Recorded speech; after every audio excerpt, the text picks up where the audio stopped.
தமிழகம் எங்கும் Max Gold cash for your gold. Max Gold நீங்க தங்க மட்டும் இல்லைங்க, பிளாட்டினம், டைமண்ட், சில்வர், ரூபினி எதை வேணாலும் விற்கலாம். உங்களுக்கான பணம் ரொக்கமா கையிலயோ இல்லைன்னா பேங்க் அக்கௌண்ட்லயோ உடனடியாக செலுத்திடுவாங்க. மார்க்கெட் மதிப்பை விட 100 ரூபாய் ஒரு கிராமுக்கு உங்களுக்கு கூடுதலா கிடைக்கும். தமிழ்நாடு முழுக்க டோர் ஸ்டெப் சர்வீஸும் இவங்க ப்ரொவைட் பண்றாங்க. உங்களுக்கு கோல்ட விற்கணும்னு அதுக்கு ஒரே ஒரு பெஸ்ட் பிளேஸ் மேக்ஸ் கோல்டு தான். கால் 04445454545. வணக்கம். Big topic with Karthik Mayakumar. தாடு அமெரிக்கா கிட்ட இருக்க எவ்வளவோ டிஃபென்ஸ் சிஸ்டம்ல இதுதான் ரொம்ப ரொம்ப முக்கியம். கிட்டத்தட்ட உங்களுக்கு ஹார்ட் மாதிரி சொல்லலாம். அப்பே ஏற்பட்ட சிஸ்டம் சார்ந்த ஒரு பெரிய கேள்வி இப்போ பல பேருக்கு எழ ஆரம்பிச்சிருச்சு.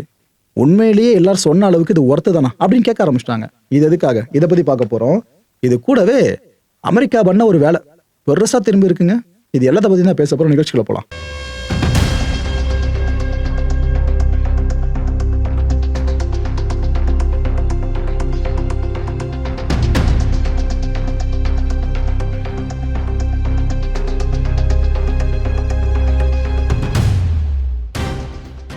ஈரான்ல எவ்வளவோ பிரிட்ஜஸ் இருந்தாலும் அதுல நல்ல ஹைட்டுப்பா, பிரம்மாண்டப்பா அப்படின்ற பேரை எடுத்த ஒரு பிரிட்ஜ், அண்டர் கன்ஸ்ட்ரக்ஷன்ல இருந்த ஒரு பிரிட்ஜ், அந்த பிரிட்ஜை அமெரிக்கா அடிச்சு முடிச்ச பிற்பாடு எல்லாரும் அமெரிக்கா சார்ந்து கேள்வி கேட்க ஆரம்பிச்சிட்டாங்க. பிகாஸ் அடிச்சது அமெரிக்கா ஒத்துக்குச்சு. ட்ரம்ப் அவர்கள் அந்த வீடியோ ரிலீஸ் பண்ணியிருந்தாரு. பாத்தீங்களா, அடிச்சிட்டோம், இதுக்கப்புறம் சொல்றதை கேட்கலாம் அவ்வளவுதான் அப்படின்னு இருந்தார். ஸோ அமெரிக்கா அடிச்சது கன்ஃபார்ம் ஆயிடுச்சா. ஒரு அமெரிக்க ஊடகம் ஒரு யூஎஸ் அபிஷியல் கிட்ட கேட்டிருக்காங்க, எதுக்குங்க அடிச்சிங்க, ஏன்னா இது சிவிலியன் இன்ஃப்ராஸ்ட்ரக்சர்ல தொடக்கூடாதுல, ஏன் அடிச்சிங்க அப்படின்ட்டு.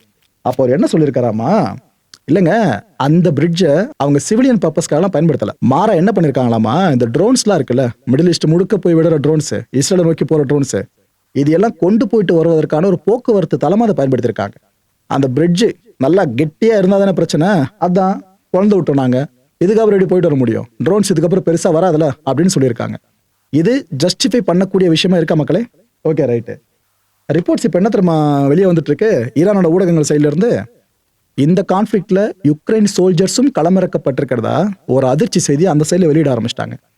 எல்லாருக்கும் அப்பயே ஒரு பொறி தட்டுச்சுல, என்னது இது, ட்ரோன் எக்ஸ்பர்டைஸ் சார்ந்து ஜெலன்ஸ்கி அவர்கள் இருக்கிற இடத்துல இருந்து மிடில் ஈஸ்ட்க்கு ஹெல்ப் பண்ணியிருக்கலாம். அவர் அந்த சோல்ஜர்ஸ் அனுப்பிச்சுட்டு போதும், எக்ஸ்பர்ட்ஸ் அனுப்பிச்சிருந்தா போதும். எதுக்காக அவரே டைரக்டா வந்தாரு? சரி, ஏதோ டீல் போட்டாங்கன்னு தெரியுது, ஆனா இதுக்கு டைரக்டா வருவாங்கன்னா இவ்வளோ கான்ஃபிளிக்டான சிச்சுவேஷன் அப்படின்னு எல்லாம் யோசிச்சுட்டு இருந்தோம்ல, அதுக்கான விட மாதிரி தான் ஈரான் ஊடகங்கள் இந்த செய்தி இப்போ சொல்லியிருக்காங்க. யுக்ரைன் சோல்ஜர்ஸ் துபாய்க்கு வந்திருக்கிறதா சொல்றாங்க. ஸோ ஜெலன்ஸ்கி வந்தார்ல, வந்து பார்த்துட்டு போயிட்டு தான் சோல்ஜர்ஸ் அமுச்சு விட்டுருக்கிறதா அவங்க குற்றச்சாட்டை முன்வைக்கிறாங்க. இந்த சோல்ஜர்ஸ் இஸ்ரேலுக்கும் அமெரிக்காவுக்கும் உதவிகரமா இருக்காங்க. ஸோ இப்போதைக்கு ஈரானோட பிரைமரி டார்கெட் லிஸ்ட்ல இந்த யுக்ரைனியன் சோல்ஜர்ஸ் வந்திருக்கிறதா ஈரான் ஊடகங்கள் செய்தியை போட ஆரம்பிச்சிடுச்சு. இல்லை, இன்னொரு விஷயம் தான் சொல்லியிருக்காங்க, இப்போ நாங்கள் அடிச்ச அடியில் சில யுக்ரைனியன் சோல்ஜர்ஸை கொன்னுட்டன் வர சொல்லியிருக்காங்க. எவ்வளோ பெருசாக எக்ஸ்பேண்ட் ஆகி போயிட்டு இருக்கு பார்த்தீங்களா. ரீஜனல் வார்ல யுக்ரைனுக்கு வர வேலை வந்திருக்கு. இப்போ இந்த செய்தி உண்மையா இருக்கும் பட்சத்துல கான்ஃபிளிக்ட் இன்னும் பெருசா மாறும் மக்களே. ஏன்னா யுக்ரைன் இதை பண்ணுவாங்க தார்மீகமா. ஏன்னா இப்ப எனக்கு நீங்க உதவி பண்றீங்கன்னா திருப்பி நான் உங்களுக்கு உதவி பண்ண நினைப்பல. ஏன்னா யுக்ரைனுக்கு எவ்வளவு நாடுகள் உதவி பண்ணிருக்குன்னு தெரியும். அமெரிக்கா கோடி கோடியா கொட்டி வேற கொடுத்துச்சு, ஆயுதங்கள் எவ்வளவு கொடுத்துச்சு. அப்ப ஏற்பட்டவங்க இப்ப கொஞ்சம் ஸ்ட்ரகிள் இருக்கும்போது யுக்ரைன் இறங்கி வந்து ஹெல்ப் பண்ணுதுல, ஓகே, இது அமெரிக்கா பார்வையில பாராட்டக்கூடிய விஷயம். ஆனா ஈரான் யுக்ரைன் அதுக்கப்புறம் எப்படி பார்க்கும் பாருங்க. யுக்ரைனுக்கு ஈரான் மேல சம கடுப்பு இருந்துச்சு ஆரம்பத்தில் இருந்து. பிகாஸ் யுக்ரைன் ரஷ்யா கான்ஃபிளிக்ட் ஆரம்பிச்சதுல அப்ப ரஷ்யா யுக்ரைனை நோக்கி லான்ச் பண்ண பெரும்பாலான ட்ரோன்ஸை கொடுத்தது யார் நினைக்கிறீங்க? ரஷ்யாவுக்கு ஈரான் தான். சோ சமயம் கிடைச்சிருச்சு, நம்மளோட கோவத்தை தீர்த்து போன்னு யுக்ரைனை களமிறங்கி இருக்க மாதிரி ஆயிடுச்சு. CNN இவங்க பிணத்தை ரிப்போர்ட் பண்ணிருக்காங்க, அமெரிக்கா சார்ந்து ரிப்போர்ட் பண்ணிருக்காங்க. அமெரிக்காவோட இன்டெலிஜென்ஸ் இருக்குல்ல, அவங்க இப்ப அசஸ்மெண்ட் பண்ணிருக்காங்களாம். அந்த அசஸ்மெண்ட்டை பண்ணி முடிச்ச பிற்பாடு ரிப்போர்ட்டை சப்மிட் பண்ணிருக்காங்களாம். அதுல என்ன சொல்றாங்களாமா, ஈரான் கிட்ட இருக்கிற இந்த சிக்னிபிகன்ட் மிசைல்ஸ் இருக்குல்ல, அவங்க கிட்ட ஸ்டாக் பைல வச்சிருக்க மிசைல்ஸ், அதுல பெரும்பாலும் அடிஷ்டம் சொல்லிக்கிட்டு இருக்காங்க இஸ்ரேல் அமெரிக்காவும். இது கூடவே ட்ரோன்ஸ் வேற, ஆயிரக்கணக்கில் ட்ரோன்ஸ் நாங்க காலி பண்ற மாதிரி சொல்றாங்கல்ல. ஆக்சுவலா அதெல்லாம் இருக்கான், போதுமான அளவுக்கு ஈரான் கிட்ட கைவசம் இருக்காமா. இந்த லான்ச்சிங் கேப்பபிலிட்டி இருக்குல்ல, அது ட்ரம்ப் சொல்ற மாதிரி பெருசாலாம் குறைக்கப்படலை, ஓரளவுக்கு குறைக்கப்பட்டிருக்கு, அவ்வளவுதான். 90% அளவுக்குலாம் சொல்றாங்களே, அவ்வளோலாம் குறைக்கப்பட்ட மாதிரி தெரியலன்ட்டு ரிப்போர்ட் கொடுத்துருக்காங்களாம். ஸோ இப்போ ட்ரம்ப்பும் பீட்டும் என்ன சொல்லுவாங்கன்னு நினைக்கிறீங்க? எப்படி இருந்தாலும் ஃபேக் நியூஸ் இதை சொல்லிட்டு ட்ரம்ப் போயிடுவாரு. ஒருவேளை இந்த செய்தி உண்மையா இருந்துச்சு அப்படின்னா அமெரிக்கா இக்கட்டான நிலை இருக்குன்றதை நம்ம புரிஞ்சுக்கணும். ஏன்னா ட்ரம்ப் இதுக்கு முன்னாடி சொன்னாரு 3 நாட்களுக்குள்ள போற முடிச்சலாம் நினைச்சம்பா, ஆனா ஈரான் இப்படி திருப்பி அடிச்சிட்டு இருக்கு அப்படின்னு அவரே ஒத்துக்கிட்டாரு. ஸோ இப்ப ஈரானுக்கு மட்டும் டிராபேக் கிடையாது, அமெரிக்காவுக்கும் பெரிய டிராபேக் ஏற்பட்டதை பார்க்க முடியுது. ஆனா ஈரான் இது போல பின்னாடி சந்திக்கிறாங்கன்னா புரிஞ்சுக்க முடியுது. அவ்வளோ பொருளாதாரத்துல மேல இருக்க நாடுலாம் கிடையாதுப்பா, அவங்க அடி வாங்குறதுல எதுவுமே நம்மளுக்கு பெருசா தெரியலன்ட்டு. ஆனா அமெரிக்கா அவங்க அடி வாங்குறதா இங்க பெரிய விஷயமா தெரியுது எல்லாருக்குமே. கடந்த 1ஆம் தேதி, மார்ச் மாசம் 1ஆம் தேதி இந்த சவுதியில் இருக்க ஒரு யூஎஸ் பேஸை ஈரான் ஹிட் பண்ணுச்சு. ஹிட் பண்ணதுக்கப்புறம் நாங்கள் அவங்களோட முக்கியமான ஒரு இடத்த அடிச்சு முடிச்சிட்டோங்க அப்படின்னு கிளைம் பண்ணாங்க. ஆனால் யூஎஸ் சென்ட்ரல் கமாண்ட் என்ன சொல்லிச்சு, பொய் சொல்கிறாங்க, அவ்வளோலாம் ஒன்றும் அவங்க பண்ணல அப்படின்னு சொல்லிட்டாங்க. இப்போ என்ன இருக்குன்னா, ஈரான் ஊடகங்களில் இந்த காட்சியை பிரசுரிக்க ஆரம்பிச்சிட்டாங்க. அதாவது சேட்டலைட் இமேஜஸை எடுத்தவங்க பப்ளிஷ் பண்ண ஆரம்பிச்சிட்டாங்க. ஸ்ட்ரக்சரல் டேமேஜ் ஏற்பட்டிருக்கு, அதை நீங்களே பாருங்கன்ட்டு அந்த டேமேஜஸை வெளிக்கொண்டு ஆரம்பிச்சிட்டாங்க. இது ஆக்சுவலாக அமெரிக்காவோட AN/TPY-2 ரேடார் இருக்குல்ல, இது ஆக்சுவலாக தாடுக்கு கிரிட்டிக்கலுங்க. இந்த போர்ஷனு இதை அடிச்சு காலி பண்ணியிருக்கோம், ஒரு அமெரிக்கன் சோல்ஜர் இங்கே உயிரிழந்திருக்காருன்னு ஈரான் ஊடகங்கள் செய்தியை போட ஆரம்பிச்சிட்டாங்க. ஆக்சுவலாக சவுதியில் ஒரு பேஸ்னு சொன்னல, அது வேற எந்த பேஸும் இல்லை, PSABன்னு சொல்லுவாங்க பாருங்க, பிரின்ஸ் சுல்தான் ஏர் பேஸு சவுதி அரேபியாவில் இருக்கிறது. இதை தான் அடிச்சிருக்காங்களா ஈரான். அப்போ அது இப்போ கன்ஃபார்ம் பண்ணி சொல்கிறாங்க, சேட்டலைட் இமேஜ் வந்துச்சுல பார்த்து தெரிஞ்சுக்கங்க அப்படின்னு. இதே இந்த சவுதியோட கேபிட்டல் ரியாத் இருக்குல்ல, அங்கேருந்து 110 கிலோமீட்டர் சவுத் ஈஸ்ட்ல அமைஞ்சிருக்கிறதா இந்த ஏர்பேஸ். இது ஆப்ரேட் பண்ணுறது ராயல் சவுதி ஏர்ஃபோர்ஸுங்க, அவங்க தான் ஃபுல்லாக ஆப்ரேட் பண்ணுறாங்க. இங்கே தான் அமெரிக்காவோட பர்சனலாக இருக்கட்டும், அப்புறம் அமெரிக்காவோட ஏர்ஃபோர்ஸ் இருக்குல்ல, எல்லாத்தையும் ஹோஸ்ட் பண்ணுற இடமும் இந்த முக்கியமான ஏர்பேஸ் தான். இந்த PSAB பேஸை பற்றி சொல்லணும்னா, ஈரான் வாரில் கிரிட்டிக்கலான பேஸ் இது, ரொம்ப ரொம்ப கிரிட்டிக்கல். ஏன்னா ஈரானோட ஒட்டுமொத்த கோபமும் UAE மேலே திரும்பி இருக்க மிடில் ஈஸ்டில் மற்ற தரப்புல அடித்தாலும் UAE தனியாக கவனிச்சிக்கிட்டு இருக்காங்க. அதுக்கு பிரதான காரணமே இந்த பேஸ் அவங்க அலோவ் பண்ணாங்களே இதுதான். ஈரான் பேலிஸ்டிக் மிசைலையும் இந்த கேமிக்கஸ் ட்ரோன்ஸ் இருக்குல்ல, இதை வச்சு தான் இந்த பேஸை தொடர்ந்து தாக்குதல் பண்ணிக்கிட்டே இருக்காங்க. ஏற்கனவே ரீஃபியூலிங் டேங்கர்ஸ் இருக்குல்ல, அதாவது நடுவானில் பயணிச்சிட்டு இருக்க விமானங்களுக்கு நடுவானில் எரிபொருளை நிரப்புற அமெரிக்க விமானங்கள், இதை அடிச்சு காலி பண்ணி, இந்த விமானங்களை காலி பண்ணி ஈரானோட ஃபாரின் மினிஸ்டர் போஸ்ட்லாம் போட்டார், ஞாபகம் இருக்கா? பார்த்தீங்கன்னா விமானத்தை 2 பொழந்துட்டோம் அப்படின்னு. அது நடந்தது இந்த பேஸில் தான். அது மட்டும் கிடையாது, அந்த E3 சென்ட்ரி AWACS ஏர்கிராஃப்ட் இருக்குல்ல, அது சார்ந்த காட்சி வெளியே வந்ததுமே ஆஹா ப்ரொடெக்ட் பண்ணலான்னு வந்துச்சு அமெரிக்கா இங்கே. ஆனால் அமெரிக்காவுக்கு இப்போ ப்ரொடெக்ஷன் மிடில் ஈஸ்டில் தேவைப்படுமேனு பல பேரும் நினைக்க வச்சிருச்சு. அப்பேற்பட்ட அட்டாக்கா அமைஞ்சிருந்துச்சு. ரைட்டு, இப்போ எந்த செய்தி ஊடகத்தை திருப்பினாலும் தாடுன்னு செய்தியில் போட்டுட்டு இருக்காங்களே, அது என்ன தாடு? இதை பற்றி இப்போ இந்த தொகுப்பில் முழுமையாக தெரிஞ்சுங்க மக்களே. அப்போதான் உங்களுக்கு புரியும் எதுக்காக வேலை மெனக்கெட்டு ஈரான் இந்த அளவுக்கு சேட்டலைட் இமேஜஸ் வரைக்கும் கலெக்ட் பண்ணி வச்சிருக்காங்கன்னு. இந்த தாட் பேட்டரி இருக்குல்ல, இது ஆக்சுவலாக அமெரிக்காவோட தி மோஸ்ட் அட்வான்ஸ்டு டெக்னாலஜின்னு சொல்லலாம். Terminal high altitude area defence சொல்லுவாங்க இந்த தாடோட விரிவாக்கம். இது ஒரு கிரவுண்ட் பேஸ்டு டிசைனுங்க, முழுக்க டிசைனு கிரவுண்ட் பேஸ் பண்ணது தான். ஆனால் இந்த விண்ணிலேருந்து வர பேலிஸ்டிக் மிசைல்ஸ் இருக்குது பாருங்க, இதை ஃபுல்லாக இன்டர்செப்ட் பண்ணி காலி பண்ணி விட்டுரும். ப்ரோ அதான் ஏற்கனவே ஆரோ 2 and 3 இருக்குது, அயன் டோம் இருக்குது, அப்புறம் இந்த டேவிட் ஸ்லிங் இருக்குது. இதெல்லாம் இஸ்ரேலை பாதுகாத்துக்கிட்டு இருக்க கவசங்களாக இருக்குது. இதெல்லாம் தாண்டி இன்னொரு சிஸ்டம் வேணுமான்னு கேட்டிங்கன்னா தேவைப்பட்டிருக்கு. ஸோ இஸ்ரேலுக்கு தெரிஞ்சிருக்கு நாம் இந்த 3 கவசங்களை மட்டுமே நம்பக்கூடாதுன்னு. ஏன்னா ஈரான் எப்போ வேணாலும் அடிக்கலாம் இவங்களை.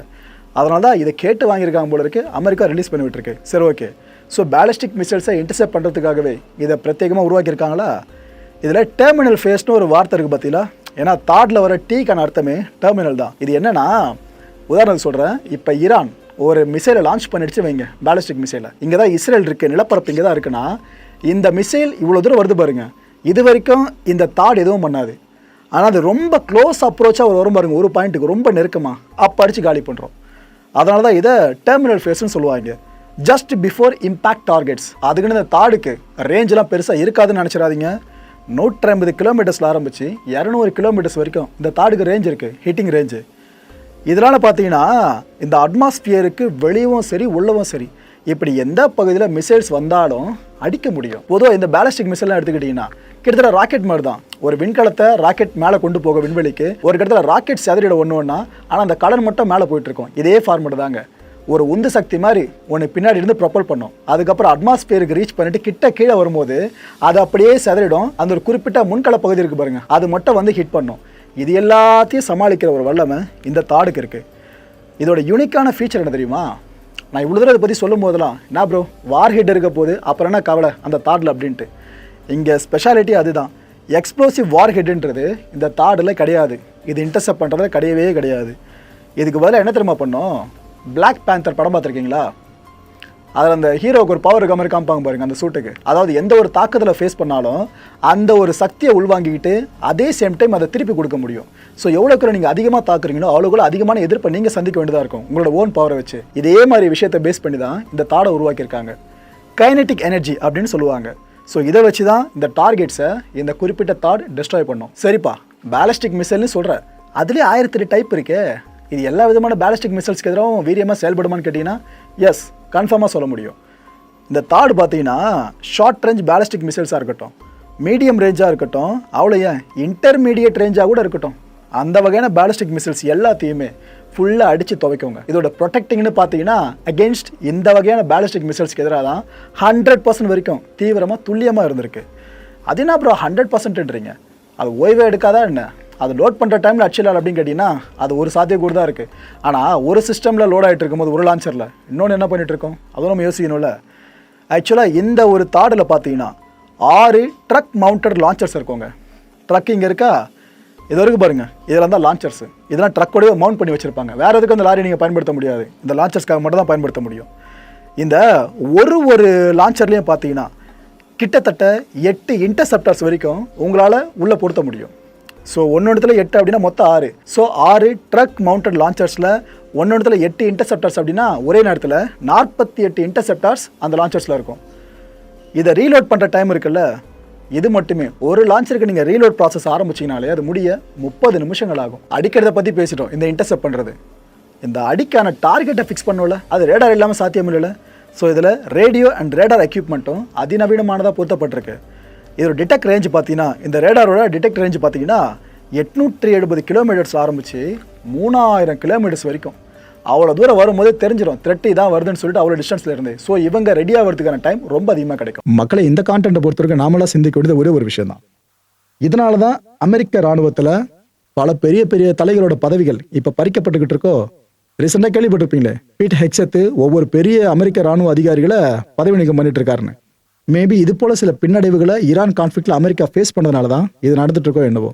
அடுத்த நிகழ்ச்சி சந்திக்கலாம். நன்றி, வணக்கம். தமிழகம் எங்கும் Max Gold, cash for your gold. Max Gold நீங்க தங்க மட்டும் இல்லைங்க, பிளாட்டினம், டைமண்ட், சில்வர், ரூபினி எதை வேணாலும் விற்கலாம். உங்களுக்கான பணம் ரொக்கமா கையிலயோ இல்லைன்னா பேங்க் அக்கௌண்ட்லயோ உடனடியாக செலுத்திடுவாங்க. மார்க்கெட் மதிப்பை விட 100 ரூபாய் ஒரு கிராமுக்கு உங்களுக்கு கூடுதலா கிடைக்கும். தமிழ்நாடு முழுக்க டோர் ஸ்டெப் சர்வீஸை இவங்க ப்ரொவைட் பண்றாங்க. உங்களுக்கு கோல்டை விற்கணும்னு அதுக்கு ஒரே ஒரு பெஸ்ட் பிளேஸ் மேக்ஸ் கோல்டு தான். கால் 04445454545. என் நண்பர் மாயம் ஸ்டுடியோஸ் நேயர்களே, மாயம் பக்தின்னு ஆன்மீகத்துக்காக பிரத்யேகமா ஒரு சேனலை கொண்டு வந்திருக்கோம். மறக்காம சப்ஸ்கிரைப் பண்ணி அந்த சேனலுக்கு உங்களோட ஆதரவை மனப்பூர்வமா தெரிவிங்க. வணக்கம் மாயம் ஸ்டுடியோஸ் நண்பர்களே. மாயம் ட்ரெண்ட்ஸ் அப்படின்ற ஒரு புதிய ஃபேஸ்புக் பேஜை ஓப்பன் பண்ணியிருக்கோம். நீங்கள் யூடியூப்ல பார்த்துட்டு இருக்கீங்களா நம்மளோட கான்டென்ட்ஸ்லாம், இதெல்லாம் விட ஒரு படி மேலே ரொம்ப கிறிஸ்பாகவும் ரொம்ப சூப்பராகவும் நிறைய கான்டென்ட்ஸ் உங்களுக்கு இந்த பேஜில் காத்துட்டு இருக்குங்க. ஸோ உடனடியாக ஃபேஸ்புக் பிளாட்ஃபார்ம் போங்க, மாயம் ட்ரெண்ட்ஸ்னு டைப் பண்ணி சர்ச் பண்ணி நம்ம பேஜை ஃபாலோ பண்ணுங்க. அப்படியே நம்ம சேனலையும் நீங்கள் சப்ஸ்கிரைப் பண்ணிட்டீங்க அப்படின்னா இன்னும் நிறைய புது கான்டென்ட்ஸை உங்களுக்காக ப்ரொடியூஸ் பண்ணி கொடுத்துக்கிட்டே இருப்பாங்க. நீங்கள் பண்ணுற ஒவ்வொரு சப்ஸ்கிரிப்ஷனும் எங்களுக்கு பெரிய மோட்டிவேஷனாக அமையும்.